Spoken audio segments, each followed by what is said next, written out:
Hello, welcome back to the channel. We are in the thick of award season. It is just one ceremony, one nomination announcement after another. Today, we are going to be predicting the SAG Award nominations in all of the film categories. The acting branch is one of the biggest voting branches of the Academy, so the SAG Awards is kind of a big one in terms of precursors. But yeah, let's just get into it, and I'm going to try and go as quickly as possible. First off, we've got Best Stunt Ensemble. I'm going with Wicked for Good, One Battle After Another, Sinners, F1, or Mission Impossible: The Final Reckoning. I don't feel strong about like One Battle or Wicked for Good being in there, but I also don't know like what else would show up there feasibly. For Best Supporting Actress, I do think we are going to get a surprise in that fifth slot, and I do think Emily Blunt might show up for the Smashing Machine, especially after her Globe nom. I wouldn't rule it out. I do think something wild will happen here. It happened with Jamie Lee Curtis for The Last Showgirl. This ceremony is actually where Monica Barbaro started gaining steam for Complete Unknown. I also think it's important to factor in, and you'll see as I go through, SAG specifically, they are kind of weird about like nominating international performances. Some of those like don't always translate over here, but then show up on the big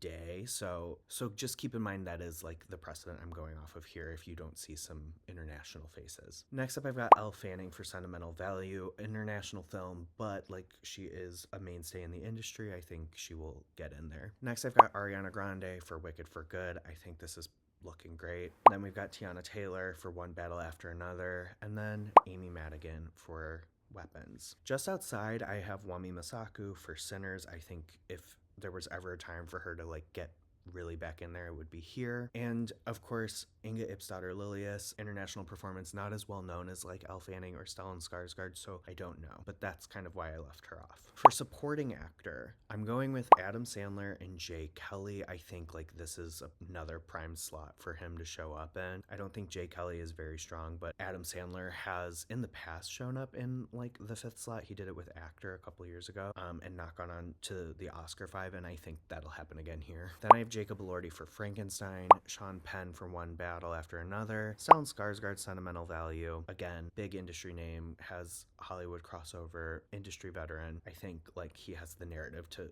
propel him here. And then Benicio del Toro for One Battle After Another. I left Paul Mescal in Hamnet off. He is very hit or miss when it comes to like the regional critics groups.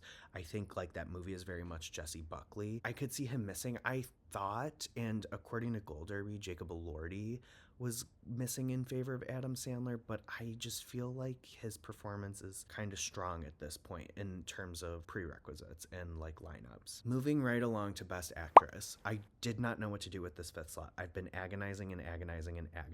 At the outlet I write for, I had Cynthia Erivo for Wicked for Good. I think Wicked will do pretty decently here. But I also think, and I'm gonna put her in for this video, Kate Hudson for Song Sung Blue could show up. This is kind of the performance they would recognize. She is doing like kind of a Beatty Awards movie. I think older voters will eat it right up. She hasn't been in the awards conversation for a long time. I could totally see them going this route. Then I have Emma Stone for Begonia, I have Renata Reinsva for Sentimental Value, Rose Byrne for If I Had Legs I'd Kick You, and Jesse Buckley for Hamnet. For Best Actor, I am a little torn on what to do with this fifth slot. I think there is a world where Dwayne Johnson could get in for the Smashing Machine, especially if Emily Blunt is going to show up like I'm predicting. But I really feel like the steam and the energy around his campaign is dead. I think Emily Blunt has maybe a little more respect and pull in that group. We could also see George Clooney coming in for Jay Kelly. I think that is a perfectly feasible thing. I think he's much stronger in other bodies, but I'm gonna tentatively put, I am going with Wagner Moura in the fifth slot. I'm a little hesitant because it is an international film, it's an international performance. I think he has successfully like crossed over into like Hollywood. He's done some major projects in Hollywood. He was in Dope Thief, he was in Civil War, he was in Narcos. Like he has enough around him to kind of propel him in there and make him kind of an exception. And I think people love The Secret Agent. I really want him to get in there. Next, I have Ethan Hawke for Blue Moon. I think they're going to eat this performance right up. Similarly, Michael B. Jordan for Sinners, Leonardo DiCaprio, One Battle After Another, and Timothée Chalamet for Marty Supreme. I think those are pretty set. The other person in the sixth slot, Joel Edgerton, Train Dreams. I think that could maybe go there. There's like 5 people I could see hitting that 5th. Also, make no mistake, Brazil, Wagner Moura I think is pretty solid for the Oscar. This is coming down to SAG as like a body, as an organization, and kind of how they have typically received like international performances. And then finally, we've got Best Ensemble. This is their equivalent of Best Picture. I am going with Wicked for Good in the 5th slot, Marty Supreme, Hamnet, One Battle, and Sinners. I think Sinners, One Battle, pretty great. Hamnet, I feel solid about. Marty Supreme, I'm keeping low. It was so well received. I just like don't know how like other people are going to receive it like within the industry. We shall see. We shall see. Wicked for Good, a little rocky, but I do think like people in the industry, specifically actors, love Cynthia, love Ariana, love that movie. So I think it'll show up here. And that is also why I'm kind of like going back and forth between Kate Hudson and Cynthia Erivo. They like love those girls, but like I can also see them pulling that stuff with Kate Hudson. So it's hard. But yeah, that's where I'm at. This was a quick one. The SAG film categories, it's quick and easy.